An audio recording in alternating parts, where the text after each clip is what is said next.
FC పత్రిక 5వ అధ్యాయము, ఎఫ్సీలకు రాసిన పత్రిక 5వ అధ్యాయము 15-16 వచనాలు మనం చదువుకున్నట్లయితే, దినములు చెడ్డవంట.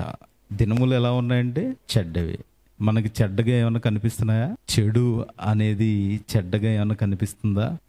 అది దైవ జ్ఞానంతో చూసినప్పుడు అర్థమవుతుందండి. ఇంకా మీరు సమయమును పోనీయక సద్వినియోగము ఏం చేయాలంటే సద్వినియోగము చేసుకొనుచు అజ్ఞానుల వలె కాక. అజ్ఞానుల వలె కాక అన్నారంటే మీరు ఎలా ఉండాలి? జ్ఞానం కలిగి ఉండాలి. అంతేనండి? అంతేనా? వేరే అర్థం ఏమన్నా వస్తుంది అక్కడ? అజ్ఞానుల వలె కాక జ్ఞానుల వలె నడుచుకున్నట్లు కింద చెప్పేస్తున్నారండి. జ్ఞానుల వలె నడుచుకున్నట్లు జాగ్రత్తగా చూచుకోండి. అంటే ఇప్పుడు మనం ఎలా ఉండాలి? జ్ఞానుల్లా ఉండాలి. ఇప్పుడు మనం లోకంలో చూసుకుంటే ఐన్స్టీన్ జ్ఞాని, అంతేనా? ఇంకా లోకంలో శాస్త్రవేత్తలు జ్ఞానులు అని చెప్పుకుంటాం. ఇప్పుడు మరి అలా ఉండాలా? అలా ఉండిపోదామా? ఒక ఐన్స్టీన్ లాగా తయారవుదామా? శాస్త్రవేత్తలాగా తయారవుదామా? అంటే మరి దేవుడు ఎందుకు చెప్తున్నాడు ఈ మాట మనం ఆలోచించగలిగితే, జ్ఞానుల వలె నడుచుకున్నట్లు జాగ్రత్తగా చూచుకోండి. మీరేం చేయాలి? జ్ఞానం కలిగి ఉండాలి, జ్ఞానుల్లా చూసుకోవాలంట. ఇప్పుడు ఈ జ్ఞానుల వలె మనం ఉండాలంటే, ఈ జ్ఞానంతో మనం నిండుకోవాలంటే దేవుడు చెప్పిన జ్ఞానం ఏదో ఉంది. ఆ జ్ఞానమే బైబిల్. మరి ఈ బైబిల్లో నుంచి మనం సమయాన్ని సద్వినియోగం చేసుకోవాలి. అంతే కదండి? సమయమును పోనీయక అన్నారా? ఏమండి ఈ రోజు మనకు టైం ఎంత వేస్ట్ అయింది అంటే, సమయమును పోనీయక అంటే సమయాన్ని పోనిస్తున్నాం. ఇప్పుడు ఈ సమయాన్ని పోనివ్వకూడదంట, ఇంకా సద్వినియోగం చేసుకోవాలంట. సద్వినియోగం చేసుకోవాలంటే ఇప్పుడు మీకు ఒక ఎగ్జాంపుల్ చెప్తానండి. ఇప్పుడు ఏమండి మీరు దేవుని మాటలు చెప్పండి అన్నాం అనుకోండి. ఏమండి ఇప్పుడు మీరు ఉన్నారు కదా, కూర్చున్నారు కదా, మీరు వచ్చి దేవుని మాటలు చెప్పండి అన్నాం అనుకోండి. ఎలా చెప్తారు? కుర్చీలో నుంచే లెగరు ఫస్ట్. అవునా? కుర్చీలో నుంచే లెగరు. అంటే కుర్చీలో నుంచి ప్రార్థన చేయండి అన్నాం అనుకోండి, మీరు చేయండి. వాక్యం చదవండి అన్నారు అనుకోండి, మీరు చేయండి. అంటే సమయమును సద్వినియోగపరుచుకోవాలంటే దేవుణ్ణి మహింపరిచేవారిగా, అంటే కించపరచడానికి అంటలేదండి, మీరు కూడా నేర్చుకునేవారుగా ఉండాలి. కించపరచడానికి కాదు. ఎందుకంటే మనం సమయం వచ్చింది ఎక్కడికి? దేవునికి. ఇదిగో ఈ సంఘంగా కూడి ప్రార్థిస్తే దేవునికి చేరే అవకాశం ఉంది. ఇలా మనం ఆలోచించటం వల్ల ఇదిగో సమయమును ఏం చేయాలంట? సద్వినియోగం చేసుకోవాలి. మీకు వచ్చే సమయం ఇదిగో, మీరు వాక్యపట్నం ఇచ్చారా? ఆ సమయం. ఎందుకంటే దేవుని సన్నిధిలో దేవునితో మాట్లాడడానికి అవకాశం వచ్చింది. అంతే కదండి? మనందరం ఏంటి? దేవుని ఆలయం. అంటే దేవుని సన్నిధిగా కూడుకున్న మనం సమయాన్ని సద్వినియోగం చేసుకోవాలి. ఇంకే ఇలా ఆలోచిస్తూ వెళ్తే జ్ఞానుల వలె అంటున్నాడు. ఇప్పుడు జ్ఞానులంటే జ్ఞానం కావాలి మనకి. ఈ జ్ఞానాన్ని సంపాదించుకోవడానికి ఈ జ్ఞానుల వలె నడుచుకోండి అంటున్నాడు. ఎవరు అంటున్నారండి? పౌలు గారు అంటున్నారు. ఇప్పుడు మనకి ఏం కావాలి? జ్ఞానం కావాలి. చాలా జాగ్రత్తగా వినండి. కొరింథీయులకు రాసిన మొదటి పత్రిక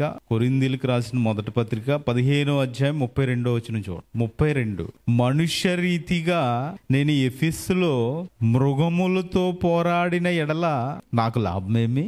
మృతులు లేపబడని ఎడల రేపు చనిపోదుము గనుక తిందుము త్రాగుదుము, మోసపోకుడి దుష్ట సాంగత్యము మంచి నడవడిని చెడుపును. చూసారండి పౌలు గారు ఎలా మాట్లాడుతున్నారు?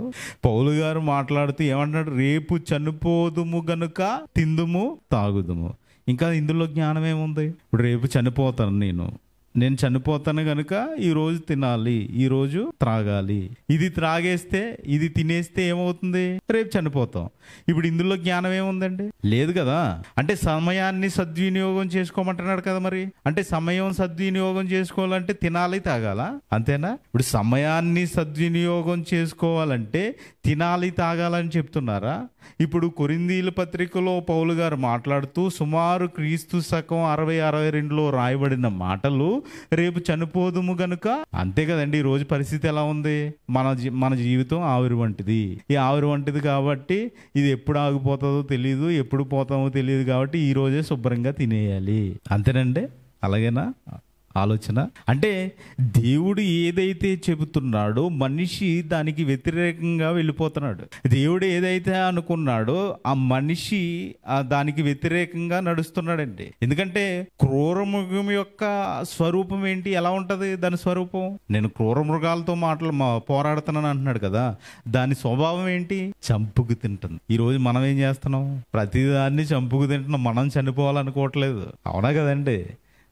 మనం మరి సద్వినియోగం అంటే ఏంటి? సద్వినియోగం అంటే దేవుడిచ్చాడు కదా, మన ఆయుష్ ఇచ్చాడు కదా, ఆవిరి వంటిది అనుకుంటున్నాం కదా, ఇది ఎవరిచ్చారంటే దేవుడిచ్చాడు. మరి ఈ దేవుడిచ్చిన కాలాన్ని దేవుని కోసం ఉపయోగిస్తున్నావా? ఇది సద్వినియోగం అంటే దేవుడిచ్చిన ఆయుష్ని దేవుడి కోసం మీరు ఎప్పుడు ఉపయోగిస్తారో అది సద్వినియోగపరుచుకోవడం అంటే, అది జ్ఞానం. అర్థమైందండి? అంటే ఈ జ్ఞానము కలిగి ఉండాలి. అందుకనే ఏమంటున్నాడు పౌలు గారు?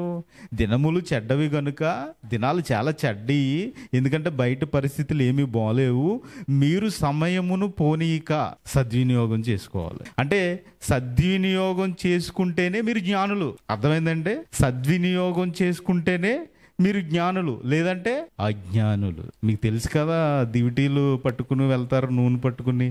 5 మంది కన్యకలు, 10 మంది కన్యకల్లో 5 మంది బుద్ధి లేని వారు, 5 మంది బుద్ధి కలిగిన వారు.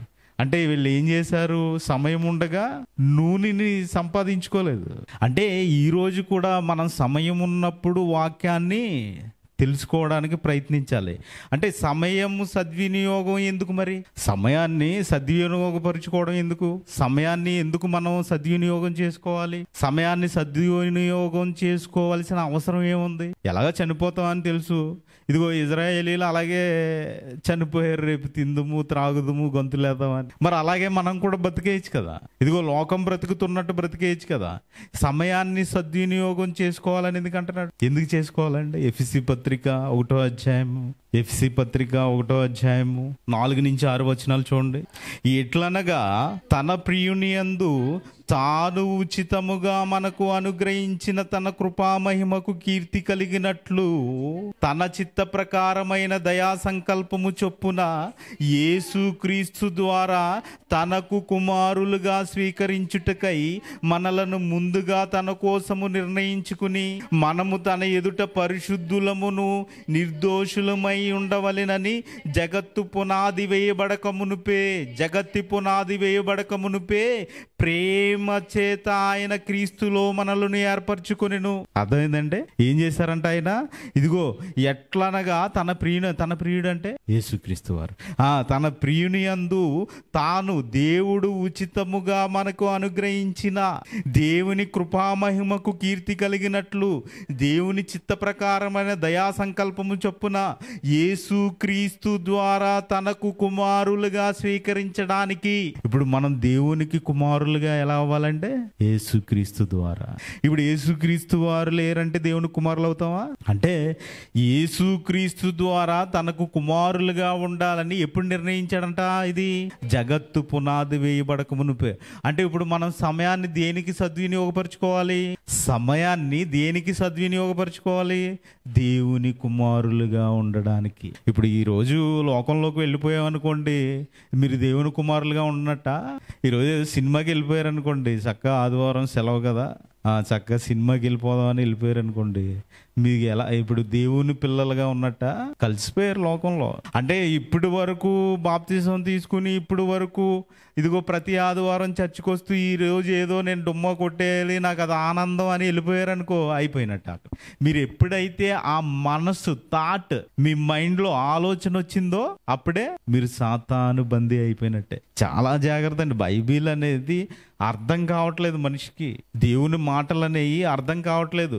అంటే ఇది జగత్తు పునాది వేయబడక మునుపే నిన్ను నిర్ణయించుకుంటే, జగత్తు పునాది వేయబడక మునుపే యేసుక్రీస్తులో నువ్వు కుమారుడిగా ఆయన కావాలనుకుంటే, ఏమండి జగత్తు పునాది వేయబడకు ఉన్న సంకల్పాన్ని నెరవేరుస్తున్నారా? ఈరోజు మనిషి ఎలా ఉన్నాడు?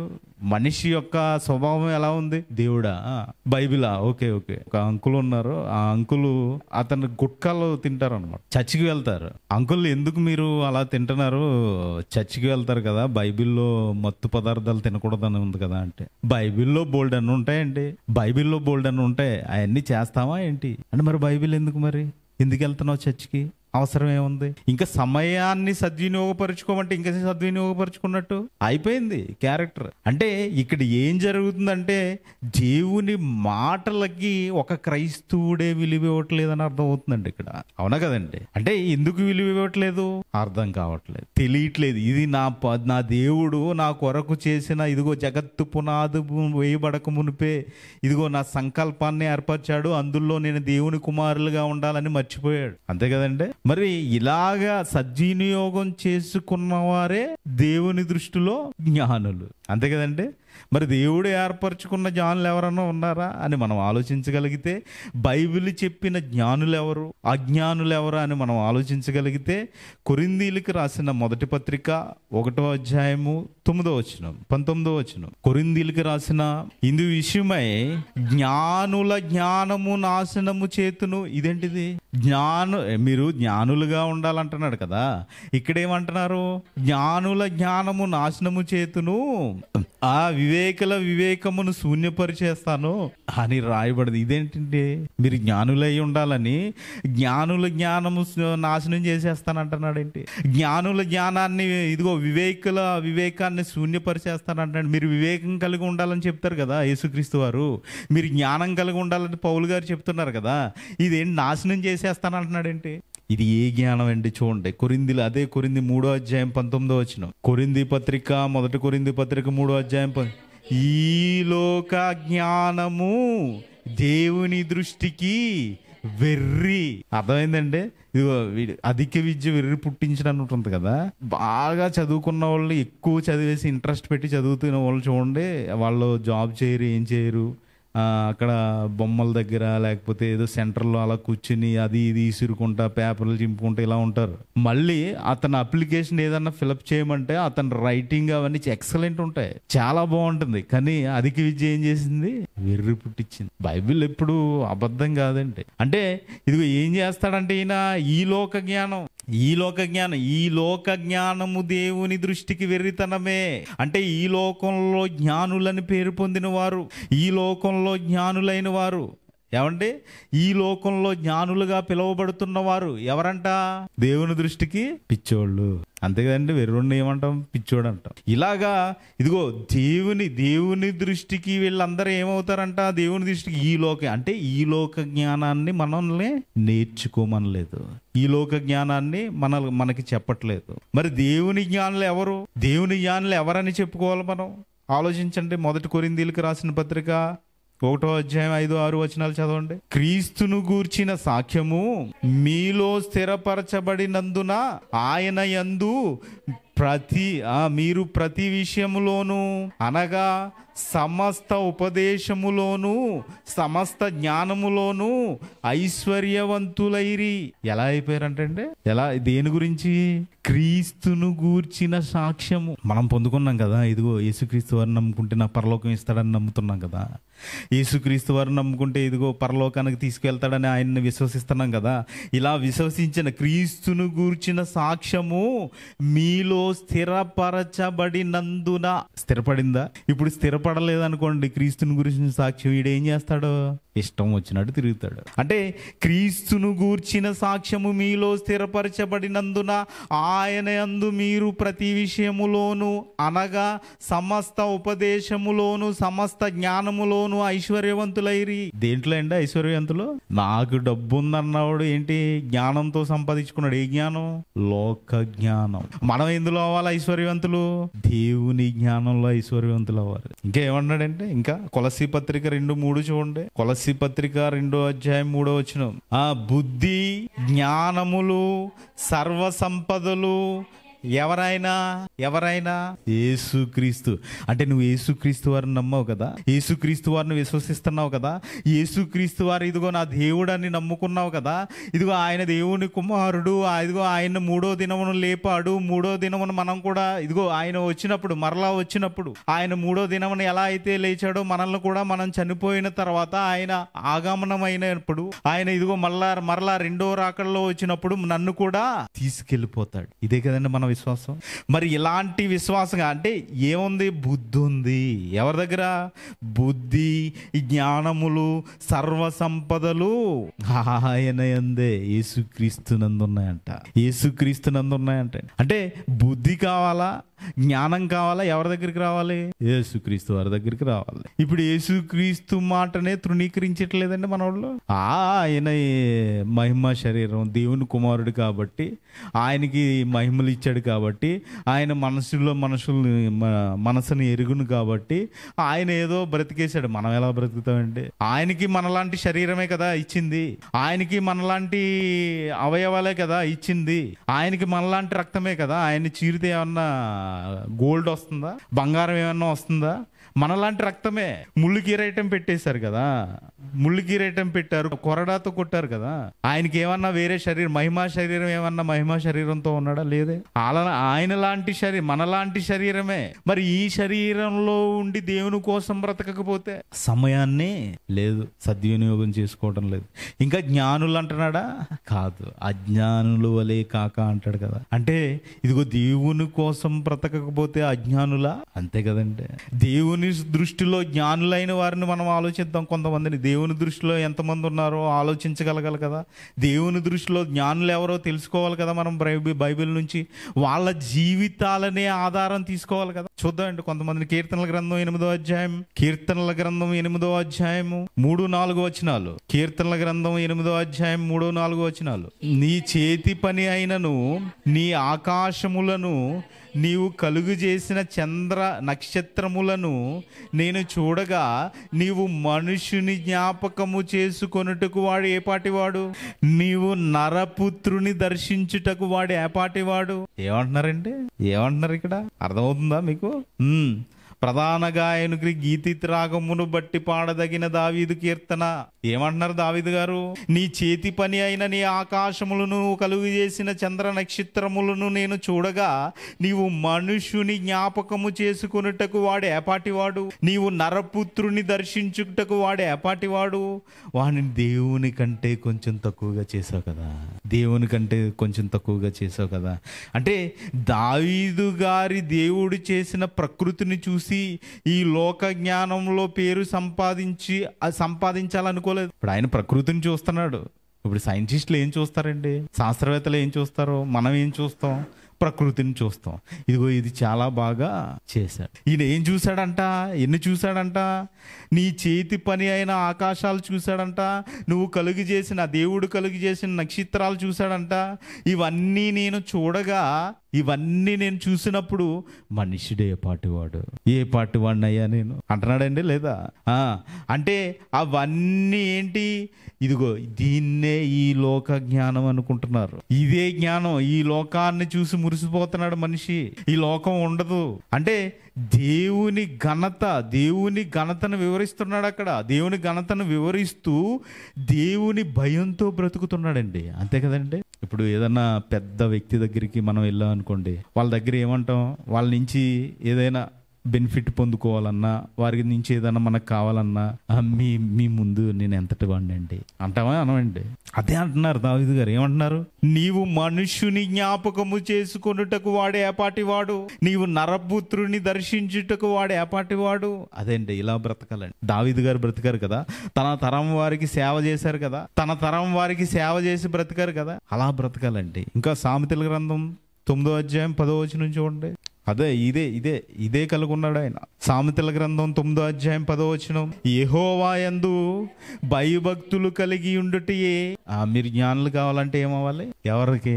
దేవునికి. మీ భార్యకా, భర్తకా, ఏమండి, తల్లిదండ్రులుగా ఇవన్నీ ఉండాలి. వీటితో పాటు ఏం కలిగి ఉండాలి? దేవుని యందు భయభక్తులు కలిగి ఉండాలి. వీటితో పాటు దేవుని యందు భయభక్తులు కలిగి ఎప్పుడైతే మీరు జీవిస్తారో అప్పుడు దేనికి మూలం అంట? జ్ఞానమునకు మూలం అంట. జ్ఞానమునకు మూలం అంట. అంటే ఇప్పుడు దావీదు గారు ఎలా ఉన్నారు? భయభక్తులు కలిగి ఉన్నారండి. ఎవరి మీద? దేవుని మీద. అందుకనే నువ్వు కలుగు చేసావు కదా నాన్న, ఇవన్నీ కలుగు చేసావు నాన్న, సూర్యచంద్రాలు కలుగు చేసావు నాన్న, ఇవన్నీ కలుగు చేసి దీని ముందు నేను ఎంత నాన్న? అంతే కదండి ఆ మాట. దీని ముందు నేను ఎంత? నీ మీదే భయభక్తులు కలిగి జీవిస్తాను నాన్న. నేను అలా బ్రతికేశాడండి ఆయన. తర్వాత ఆయన జీవితం చూసుకుంటే అంటే దావీదు తర్వాత వీళ్ళందరూ మనం ఆలోచించగలిగితే, పూర్వభక్తులందరినీ మనం ఆలోచించగలిగి దేవుని కోసం బ్రతికిన వారే వీళ్ళంతా. అబ్రహాం గారు కూడా ఆయన గురించి కూడా ఒక మాట చూద్దామండి. ఆయన గురించి కూడా హెబ్రీ పత్రిక 11వ అధ్యాయము, హెబ్రీ పత్రిక 11వ అధ్యాయము 10-9 వచనాలు. ఏలయనగా దేవుడు దేనికి శిల్పి నిర్మాణకుడు అయి ఉన్నాడో, పునాదులు గల ఆ పట్టణము కొరకు అబ్రహాము ఎదురు చూచుచూ ఉండెను. ఆయన ఆలోచన అంతా ఎక్కడుంది? అబ్రహాం గారిది ఎక్కడుందంటే అండి ఆయన ఆలోచన ఈ పునాదుల ఎక్కడుందండి? పునాదులు కలపండి. ఎవరు కడుతున్నారంట? ఏలయనగా దేవుడు దేనికి శిల్పియు నిర్మాణకుడై ఉన్నాడు. ఎవరంట? ఈయన ఎవరు చేస్తున్నారంట? దేవుడు. ఏంటంట? శిల్పి అంట. ఒక బొమ్మని తయారు చేస్తారు కదండి. అంటే పరలోకాన్ని ఏం చేస్తున్నాడు? డిజైన్ చేస్తున్నాడు ఈయన. ఇదిగో నా కొడుకు వస్తాడు, రాంబాబు వస్తాడు, మహేష్ వస్తాడు, ఈయనకి ఇలా ఉంటే నచ్చుతుంది. డిజైన్ అంట. డిజైన్ చేస్తున్నాడు. ఏంటి? శిల్పియు అంటే డిజైన్. ఇదిగో ఈయనకి ఇక్కడ ఈ ప్లేస్ ఇలా ఉంటే బాగుంటుంది, ఈయనకి ఇలా ఉంటే బాగుంటుంది. ఇదిగో నా కొడుకు వస్తాడు, నా కొడుకు వచ్చినప్పుడు ఇదిగో ఆయనకి ఇలా ఉంటే నచ్చుతుంది. ఏం చేస్తున్నాడు? శిల్పియు నిర్మాణకుడు అంట. మనం పెద్ద పెద్ద కట్టడాలను చూసి భలే నిర్మించారంటాం కదా. ఇప్పుడు ఎవరు వస్తున్నారు? ఇదిగో రాంబాబు వస్తున్నాడు, మహేష్ వస్తున్నాడు, రత్నం గారు వస్తున్నారు, ఇదిగో వీళ్ళందరూ వస్తున్నారు, నా కుమారులు వస్తున్నారు. నా కుమారులు వచ్చినప్పుడు ఎలా ఉండండి? ఈ నిర్మాణాన్ని చూసి నా కొరకు బాగా కట్టాడు నా తండ్రి. ఏమండి నిజంగా అలాగే వెళ్ళిపోయినప్పుడు మనకి ఎందుకండి? ఇప్పుడు ఈ లోకంలో మీకు ఎవరన్నా వచ్చి ఇదిగో ఈ బిల్డింగ్ రాసిస్తున్నాను అన్నాడు అనుకోండి, మీ ఆనందానికి అవధులు ఉంటాయా? ఎంతమందికి చెప్పుకుంటారు? ఎంతమందితో షేర్ చేసుకుంటారు? పార్టీ అంటారు, దావత్ అంటారు, అది అంటారు, ఇది అంటారు, ఇంకా ఈ ఆనందానికి అవధులు. అదే మీరు అలా పరలోకం వెళ్ళగానే దేవుడు, నాన్న ఇది నీ గురించే చేశాను, ఇది నీ గురించే, ఇదిగో ఈ శిల్పిని నేనే, ఈ డిజైన్ నేనే చేశాను అన్నాడు అనుకోండి, ఎలా ఉంటుందండి? అంటే దేవుని యొక్క ఆలోచనలోకి వెళ్ళిపోయారు వీళ్ళు. ఎవరండి? ఇదిగో అబ్రహాం గారంట. ఏలయనగా దేవుడు దేనికి శిల్పియు నిర్మాణకుడై ఉన్నాడో ఆ పునాదులు గల పట్టణము కొరకు అబ్రహాము ఎదురు చూచుచూ ఉన్నాడంట. భూమి మీద దేశాన్ని ఇచ్చేసాడు ఆయనకి. భూమి మీద ఇదిగో ఈ దేశం నీదే, తీసుకో, నీ ఇష్టం ఏదైనా చేసుకో, నాకు ఏమొద్దు, నాకు ఒక డేరా చాలు. ఈ డేరాలోనే ఉన్నాడు, ఇంకా ఈ డేరాలోనే బ్రతుకుతున్నాడు. దేనికంట? ఇది ఇతనికి ఏం కావాలంట? పునాదులు గల పట్టణం. ఆ పునాదులు గల పట్టణానికి ఈయన మైండ్ అంతా, ఈయన ఆలోచన అంతా దాని మీదే ఉందంట. ఎదురు చూస్తున్నాడంటే ఇప్పుడు మీకు ఎవరైనా చుట్టాలు వస్తున్నారని చెప్పారనుకోండి, మీరు ఏం చేస్తారు? గవగవ చికెన్, మటన్ ఇవన్నీ తెచ్చేసి వండుతూ వాళ్ళు ఎప్పుడు వస్తారా ఎప్పుడు తింటారా అని ఎదురు చూస్తారు కదా. ఇప్పుడు ఈయన ఏం చేస్తున్నాడంట? మా దేవుడు నా కొరకు ఒక పట్టణం కడుతున్నాడు, దానికి శిల్పి ఆయన నిర్మాణం చేస్తున్నాడు. ఆ నిర్మాణంలోకి నేను వెళ్ళిపోవాలి, ఆ నిర్మాణంలో నేను ఉండిపోవాలి. ఇదిగో ఈ నిర్మాణం కొరకు ఎదురు చూస్తున్నాడంట. పునాదులు గల పట్టణం ఏంటది? అదే పరలోకం. మీరు అక్కడే ఉండబోతున్నారు నిత్య జీవంలో. ఆయన ఆలోచన అంతా పునాదులు గల పట్టణం మీదకి వెళ్ళిపోయి చూడండి. ఇంకొక మాట, హెబ్రీ పత్రిక 11వ అధ్యాయం 16వ వచనం. అయితే ఇది ఏ దేశం అంట? మరి శ్రేష్టమైన, శ్రేష్టం మరి శ్రేష్టం అంటే మరి శ్రేష్టమైన దేశమును అనగా పరలోక సంబంధమైన దేశమును కోరుచున్నారు. అందుచేత తాను వారు దేవుడునని అనిపించుకొనుటకు దేవుడు వారిని గూర్చి సిగ్గుపడడు. ఏలయనగా ఆయన వారి కొరకు ఒక పట్టణము సిద్ధపరిచి ఉన్నాడు. అండ్ అయిపోయిందా? యేసుక్రీస్తు వారు అంటారు కదా, నేను మీకు స్థలాలు సిద్ధపరచడానికి వెళ్తాను. మీకు ఎంత స్థలం ఉంది? మీరు అడిగారు ఎప్పుడన్నా, ప్రభువా మాకు స్థలం సిద్ధపరచడానికి వెళ్తాను అన్నావు కదా, కనీసం నేను నుంచుంటా కన్నా స్థలం ఉందని అడిగారా? అయ్యి ఉండవు. మనకు అలాంటి అవసరం లేదు. చదవండి అబ్రహాము పరిశోధింపబడి విశ్వాసమును బట్టి ఇస్సాకును బలిగా అర్పించేశాడంట. అంటే ఇప్పుడు దేవుని దృష్టిలో ఎవరండి వీళ్ళంతా? దేవుని దృష్టిలో వీళ్ళంతా ఎవరు? జ్ఞానులు. అందుకనే రాయించుకున్నాడు ఆయన. అయితే వారు మరి శ్రేష్టమైన దేశమును కంటే, ఏ దేశం అది అనగా, అంటే మళ్ళీ మీరు ఏదో దేశం, అమెరికా దేశమో లేకపోతే ఐరోపా దేశం, ఇలా ఏదైనా దేశాలు అనుకుంటారని ఆయన అనగా పరలోక సంబంధమైన దేశమును కోరుచున్నారు. అందుకన ఎవరు కోరుతున్నారంట? అబ్రహాము, దావీదు, మోషే గారు, ఇంకెవరు ఉన్నారండి? ఈ భక్తులందరూ ఏం కోరుకుంటున్నారంట? పరలోక సంబంధమైన దేశాన్ని కోరుకుంటున్నారంట. అందుకుని దేవుడు ఏమంటున్నాడో చూడండి. అందుచేత తాను వారు దేవుడినని అనిపించుకొనుటకు దేవుడు వారి గూర్చి సిగ్గుపడాడు. అంటే మీరు గనక ఇదిగో ఈ లోకంలో ఆ పరలోక సంబంధమైన దేశం గురించి కోరుకుంటే మీ గురించి దేవుడు ఏం చేస్తాడో? సిగ్గుపడ్డా. ఈ నా కుమారుడు, ఈ నా కొడుకు, ఈ నేను కన్నాన్నే నిన్నే అండి అని గొప్పగా చెప్పుకోడండి ఆయన అబ్రహాము గురించి. అబ్రహాము నా ప్రియమైన స్నేహితుడు అంటాడు, తెలుసండి? అబ్రహాముని నా ప్రియమైన స్నేహితుడు అంటాడు. అబ్రహాము ఆయన ఏది మాట్లాడితే ఆయనతో మాట్లాడిన విధానం చూడాలి మీరు. ఆయన మాట్లాడినప్పుడు ఆయన మాటకి సమాధానం ఇస్తాడండి దేవుడు. ఈరోజు మనకు సమాధానాలు ఉన్నాయా బ్రతుకుల్లో? మనం సమాధానం కలిగి ఉన్నావా? ఎవరైనా ఒక ప్రశ్న అడిగితేనే సమాధానం చెప్పలేని పరిస్థితులు అంటే ఎందుకు ఇలాగా అయిపోతుంది క్రైస్తవ్యం? ఎందుకు ఇలా మారిపోతున్నారు? కాబట్టి ప్రియమైన దేవుని పిల్లారా, మీరు ఎప్పుడైతే దేవుని కొరకు ఈ భూమి మీద బ్రతికి ఇదిగో ఆ పరలోకంలో ఉన్న ఆ స్థలంలోకి నేను వెళ్ళిపోవాలి, ఆ పరిశుద్ధ పట్టణంలోకి నేను వెళ్ళిపోవాలి, ఆ పరిశుద్ధ పట్టణంలో నేను ఉండాలి, దేవుడు పక్కన ఉండాలి, యేసుక్రీస్తు వారితో ఉండాలి, ఇలాగ ఎప్పుడైతే మీరు ఆలోచించుకుని ఈ భూమి మీద మీ జీవితాన్ని కొనసాగిస్తున్నారో అప్పుడే సమయాన్ని సద్వినియోగం చేసుకోండి. అప్పుడు ఎలా ఉంటారంట? మీరు అజ్ఞానుల వలె కాక జ్ఞానుల వలె ఉంటారు. ఈ 11 ఎబ్రీ పత్రిక ఇవన్నీ మీరు చూసుకుంటే 11వ అధ్యాయం అంతా ఎవరి గురించి ఉంటది? విశ్వాస వీరుల జాబితా.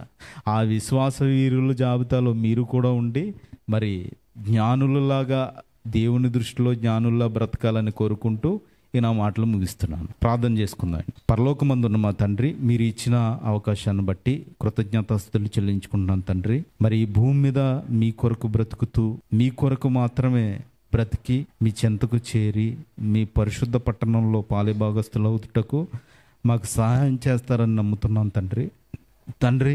విన్న వాక్యాన్ని మా హృదయంలో భద్రపరుచుకుని మీ వాక్య ప్రకారం ఈ భూమి మీద జీవించగలుగుటకు మాకు సహాయం చేస్తారని యేసుక్రీస్తు వారి పరిశుద్ధ నామంలో ఈ ప్రార్థన అడిగి వేడుకుంటున్నాను తండ్రి. ఆమేన్. అందరికీ వందనాలు.